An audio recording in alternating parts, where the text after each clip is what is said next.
निज समय विख्यात लेखिका नारी स्वाधीनतार पक्षधर मेरी स्टो निजर किशोरावस्था बहुत सुंदर थिले। तांकर बहुत चर्चा और प्रशंसा होउथिला। एथिजोगु तांकर गर्व बढ़ीगला और से अहंकार करी चलिला।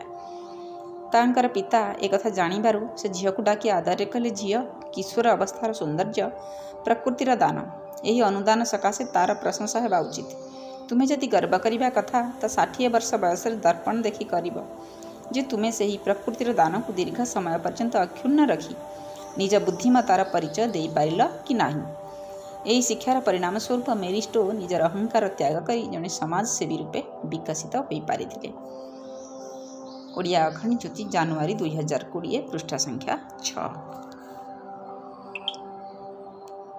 विचार क्रांति दूत यूट्यूब ओडिया चैनल को सब्सक्राइब करने सह परवर्ती वीडियो प्राप्त करने बेल आइकन दबांतु एवं विचार क्रांति दूत ओडिया फेसबुक पेज सह जोड़ी हुअन्तु। धन्यवाद।